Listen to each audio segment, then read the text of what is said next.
First, Signs is an awesome movie. Second, I'm convinced that this movie is totally underrated and is actually better than Sixth Sense, this being M. Night Shyamalan's follow-up to that film. Signs is not perfect, but it's still pretty awesome. Okay, now that that's out of the way, we can proceed. Signs was released in 2002 and stars Mel Gibson as Graham Hess, a former Episcopal priest who is actually not gay, who lost his faith after the death of his wife. Hess lives on a rural farm in Doylestown, Pennsylvania, before Pennsylvanians lost their ever-loving minds and voted for John Fetterwoman.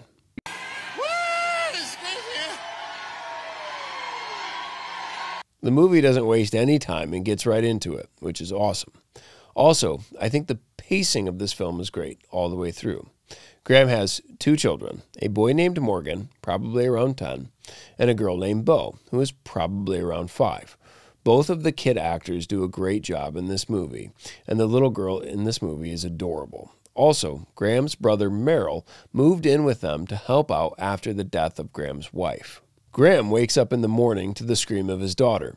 Both Graham and Merrill rush out of the house to see what's going on. As they find Bo and Morgan in the cornfield behind their home, Graham sees a massive crop circle that he attributes to some of his neighbors screwing around with him. But then they see on TV the crop circles begin propping up all over the world. A couple days later, Graham wakes up to Bo staring at him, something every parent has experienced, which is always a little creepy when it happens. She says, "There's a monster outside my room. Can I have a glass of water?" We learn through the film that Bo has a thing with water. It's either contaminated or there's dust in it or whatever, leaving half-full glasses of water all over the house. As Graham puts his daughter back into bed, he sees a large figure staring at him on top of their barn. He wakes his brother up, thinking the neighbors are screwing around again. So both men are going to run outside, yelling and cursing in order to scare them away. Both men run out the front door in different directions, hoping to catch the men as they reach them around the back of the house. However, as they draw close, hearing the person and seeing their shadow, what they believe to be their neighbor, jumps up on the roof. A couple of things I love about this movie is that you barely see the aliens at all, which is cool because they're not really the heart of the story. The other thing I love is the way that Shyamalan builds suspense. This scene is a good example of both. After Graham and Merrill hear whoever they were chasing on the roof, they then hear whatever is on the roof jump into the cornfield, some 50 feet away from them. After Graham contacts the sheriff to let her know what had happened, but he couldn't really tell her much, she concludes that they can't really be sure what happened or who it was, but encourages him to take the kids into town to get them out of the house. He does, and Morgan goes to the local bookstore and buys a book on UFOs and aliens. Later, as Graham is looking at the book with Morgan and Bo, he sees a picture of what looks just like their house, with a dad laying in the yard with 2 children, and a UFO shooting rays into the house, starting it on fire. Just then, the phone rings and Graham answers. It is the guy who fell asleep at the wheel, killing his wife while she was out for a walk. Graham goes over to the guy's house and knocks, but then notices that the furniture is all messed up inside the house as he peers through the window. Graham walks around the house and sees the guy just sitting there in his car. Graham walks over to see what's going on. The guy tells him that he's been planning to call him for 6 months after the accident, but just didn't. But when it happened, his was the first number he called. Graham asks him what happened. The guy then tells him how sorry he is for what had happened and how improbable it was that he hit Graham's wife that night. It just happened to fall asleep at the exact time that he passed Graham's wife while she was out on a walk. He then tells Graham that he was going near water because he thinks that they don't like water, and if he goes inside, do not go into the pantry because he caught one of them, and then drives off. Graham has to see what's locked inside this guy's pantry, so he goes inside and he places a butcher knife under the door to see if he can see whatever it is in the reflection of the knife. As he is looking, an alien hand reaches out from under the door and claws at him.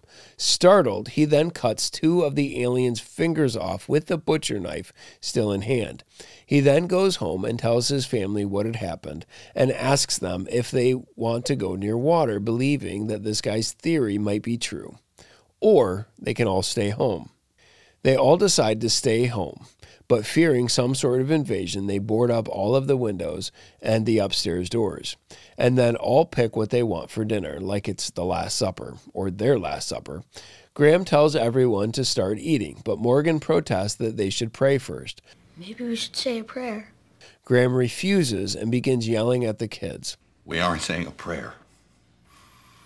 Eat. They all begin crying, and the children walk over and hug their dad. Just then, they hear a big thud against the house, and they begin to hear movement on the roof and on the porch and all around the house. They then run into the cellar for safety and are able to barricade the door so that whatever it is can't get in. But then they remember that the house had an old coal chute. As Meryl and Graham look for the coal chute, they find it at the same time that Morgan is standing with his back to an old iron gate. An alien hand reaches out for Morgan, and you hear both men yell as they drop their flashlights. As Meryl finds his flashlight, we see Graham holding his son on his lap, with Morgan having a bad asthma attack. Graham is telling him that they can make it, that they will get through this as he tries to comfort his son. You can tell Graham is wrestling with God and is scared. He told his brother earlier in the film, essentially, that nothing happens for a reason and that everything is just chance.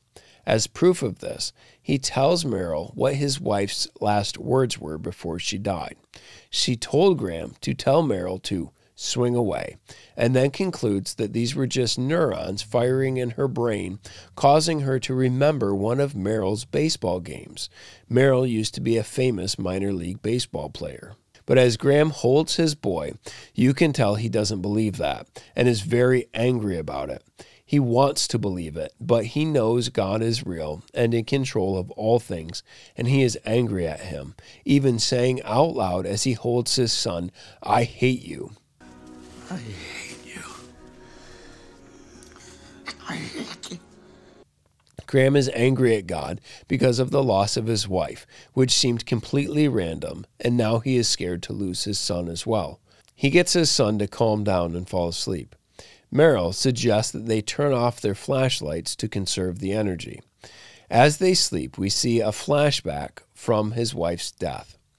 She was pinned to a tree by a truck, and all of the paramedics concluded that they had no idea how she could still be alive.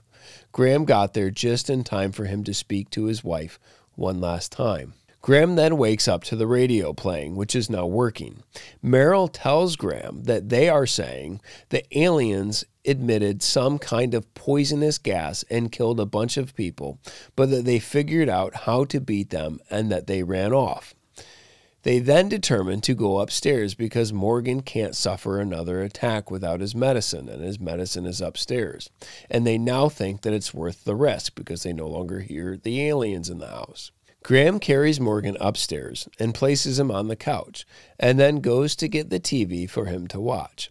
As he comes back in the room, there is an alien holding Morgan. Meryl then runs into the room with both Graham and Meryl staring at this alien holding Morgan. It's then Graham remembers his wife's dying words, and seeing one of Meryl's record-setting bats hanging on the wall, tells Meryl to swing away. The alien then emits a gas from his wrist into Morgan's face before Meryl hit him with the bat, knocking the alien over into one of the glasses filled with water onto the alien. As the water pours out, you see the alien burning. Graham grabs Morgan and runs him outside, while Meryl begins hitting all of the water glasses that are all over the living room from Bo at the alien, killing it from the water. Graham gets outside with Morgan and gives him his medicine. We see Graham saying over and over again that it didn't hurt him because his lungs were closed from his asthma. Morgan indeed survives, his asthma saving him. The next scene we see is months later, with Graham dressed in his traditional priestly garb with black coat and white collar. The end. Does this movie pass the man test? Absolutely. It is suspenseful from beginning to end. There is a great enemy to overcome, but like any great movie, the real monsters that we need to overcome are the ones that we see in the mirror. What about Christian worldview? This one is easy because the theme of the movie is providence, and Graham's wrestlings with that are really at the heart of the film. Providence is God's control over and directing of his creation. From the least to the greatest, from the smallest to the largest of details, God is sovereign over every aspect of his creation. God's sovereignty is a doctrine with teeth that brings the sweetest comfort but also the greatest pain, as was the case with Graham. Graham knows there is nothing outside of God's control, and yet he is angry at the loss of his wife. It seems so meaningless, and yet by the end of the film he is able to see that even in something so painful that can make no sense at all at the time has a purpose in God's plan that is redemptive and glorious in some way.